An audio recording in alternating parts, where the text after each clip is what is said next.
Hello YouTube, this is Mkvine once again. Now I'll be making a video response to my good friend Ozzy CDA's video, Gospel of Matthew, called the Nazorean. Now me and Ozzy, we've known each other for a while now. I have great respect for him and his studies on comparative religion, especially that on the New Testament. And I also admired his excellent work on defending Islam.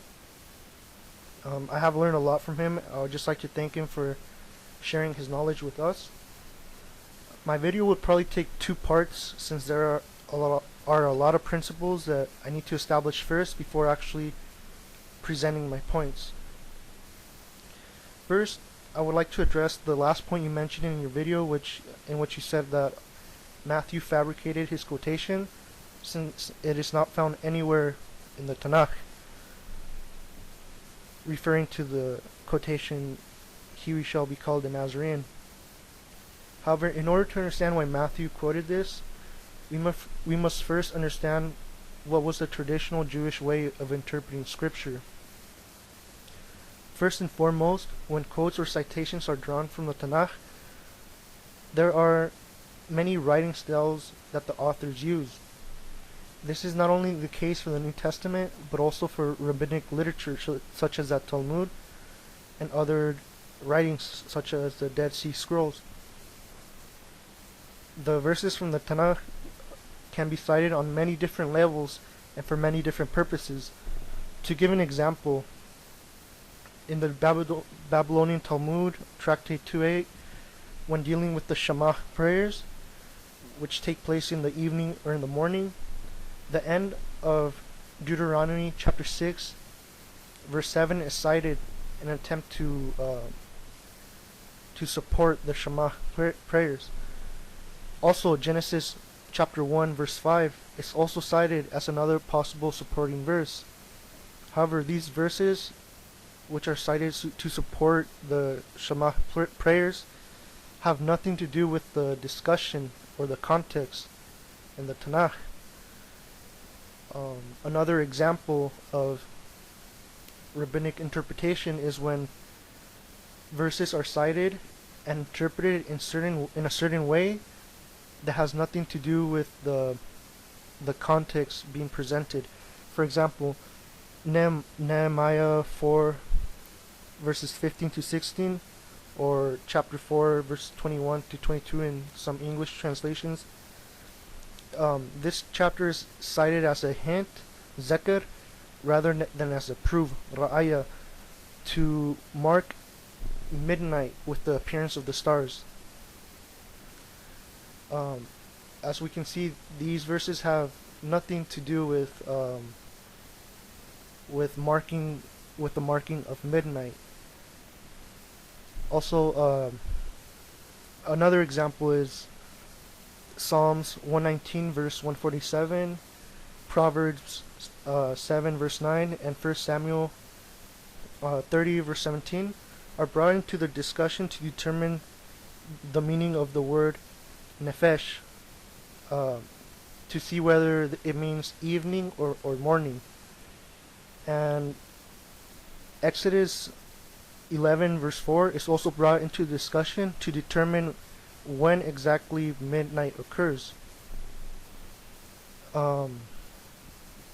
So once again, this is a play on words, and they are used to determine a certain teaching which is drawn from the Tanakh, but however the Tanakh, in the context, it has nothing to do itself with the teaching that they are trying to present.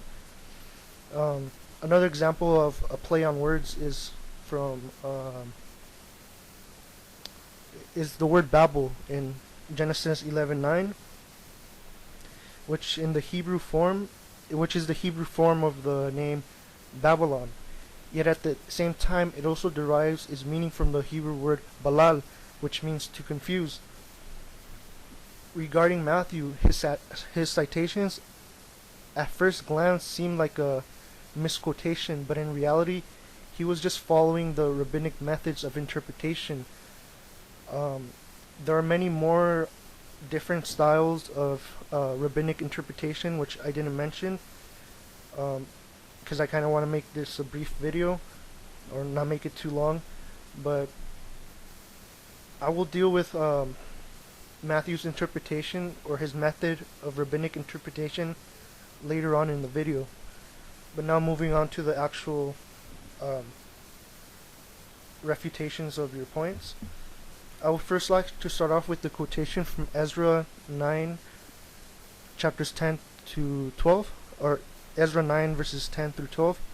It states, "But now, O our God, what can we say after this? For we have disregarded the commands you gave us through your servants the prophets, when you said, 'The land you are entering to possess is a land polluted by the corruption of its people. By their detestable practices they have filled it with their impurity from one end to the other. Therefore do not give your daughter in marriage to their sons, or take their daughters for your sons. Do not seek a treaty of friendship with them at any time, that you may be strong and eat the good things of the land, and leave it to your children as an everlasting inheritance.'" Unquote. Now, if you paid close attention, Ezra was quoting the commandments of the Lord spoken through the prophets. Yet these exact words are not found anywhere in the prophetic books of the Tanakh. Of course, Jews and Christians would never say that Ezra was making this up. So it is clear that he was summarizing and paraphrasing the consistent message of the prophets. And notice how he uses the plural form of the word prophets, just as Matthew did, even though it would appear at first glance that this was a literal quotation. Ezra was just restating the consistent message of the prophets in his own words. Matthew was also paraphrasing or making reference to a common messianic theme, one which caught his attention through an interesting play on words. This quotation will form the one from Ezra will actually form the basis for my thesis regarding Matthew's statement, and I will show that Matthew was not actually quoting verbatim any of the prophets. Rather, what he had in mind was a theme or a common thread found in several prophetic books, and he also used a play on words. Now I will move on to the actual points. You said that some Bibles have rendered the word prophet in the singular or in the plural, but that there is no reference to which prophet is cited. However, the word should be rendered in the plural. I've looked at many Bibles, and I checked all the versions on the Blue Letter Bible, and all of them have it in the plural. I have two Catholic Bibles, the NAB and the RSV, and both of them render it in the plural. In any case, when Matthew does refer to a specific prophecy or a specific prophet, he always renders it in the singular, or he actually names which prophet he is talking about. Look at these verses, for example.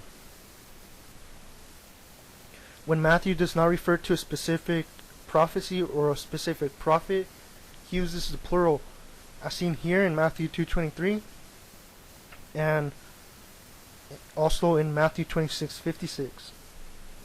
Here is where the parallel of Ezra comes into play. Both Ezra and Matthew use the plural form of the word prophet without actually quoting an exact passage from the Tanakh. This indicates that rather than having a specific verse in mind, they actually have a common theme in mind. Another point that I wanted to mention is that in the Greek, there are no quotation marks in Matthew 2:23.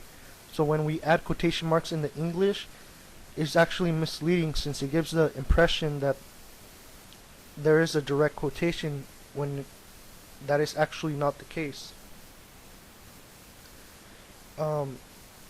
You do mention Judges and the branch coming from the shoot of Jesse.